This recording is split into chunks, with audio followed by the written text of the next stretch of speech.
Assalamualaikum warahmatullahi wabarakatuh. Saya Aji Imanur Rahman, peserta Latsar CPNS 2026 dari Kementerian Koperasi.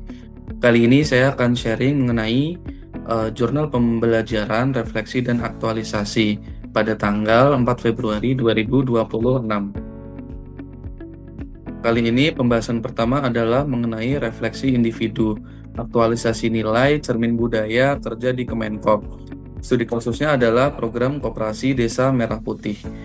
Fokusnya adalah menganalisis bagaimana nilai-nilai berakhlak hidup dalam operasional instansi. Fokus utamanya adalah pada nilai kolaboratif. Program Koperasi Desa Merah Putih ini sukses karena tidak berdiri sendiri. Program ini menitik beratkan pada kerjasama lintas kementerian atau lembaga. Kemudian, untuk tugas yang kedua adalah tokoh panutan. Ini adalah tugas kelompok. Di sini kelompok kami mengambil contoh Bapak Ignatius Jonan, di mana beliau mengubah wajah perkereta apian Indonesia dari yang semrawut, tidak nyaman, tanpa standar, sehingga sekarang menjadi nyaman, kemudian ticketing system, full AC, dan tertib. Bapak Ignatius Jonan membuktikan bahwa ketegasan dan fokus pada kenyamanan pengguna dapat mengubah wajah transportasi publik Indonesia secara total. Pada tugas yang kedua ini, kelompok lain juga mengambil contoh beberapa tokoh, yaitu Bapak Basuki Hadimulyono, terus kemudian Bapak Mahfud MD, Ibu Retno Marsudi, Bapak Anies Baswedan, Ibu Sri Mulyani, Bapak Sandiaga Uno, dan Ibu Shirley Chandra.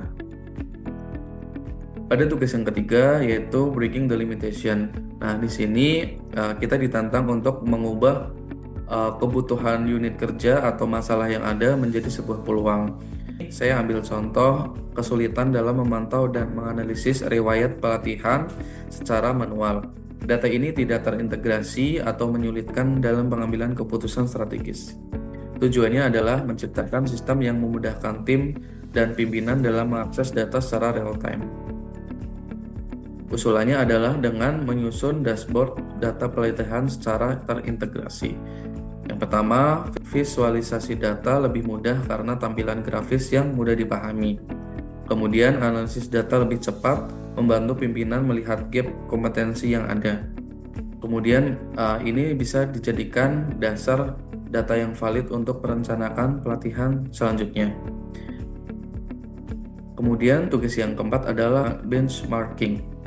Ini adalah tugas kelompok di mana kelompok kami mengambil contoh di BPJS Kesehatan dalam penerapan nilai berakhlak. Mereka sudah melakukan pelayanan yang sudah maksimal, terus kemudian melakukan transformasi digital sehingga pengguna BPJS sekarang lebih nyaman dan mudah dalam menggunakan fasilitas kesehatan. Kemudian kunci dalam melakukan benchmarking adalah korelasikan tempat benchmark sesuai dengan yang dibutuhkan instansi. Contohnya nih, kebutuhan instansi kita adalah peningkatan dalam pelayanan publik, sehingga kita harus mencari lokus yang relevan, yaitu mencari instansi dengan service yang excellent.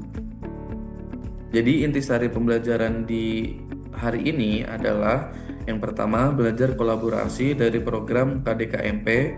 Selanjutnya, transformasi pelayanan publik dalam hal transportasi publik, yaitu dari Bapak Ignatius Jonan. Terus kemudian data pelatihan sebagai basis kebijakan, ini adalah potensi yang bisa kita kerjakan dari permasalahan yang ada. Kemudian benchmarking di tempat yang relevan dan tepat sasaran.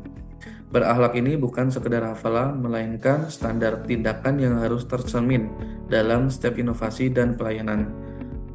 Mungkin demikian dari saya. Sekian, terima kasih. Wassalamualaikum warahmatullahi wabarakatuh.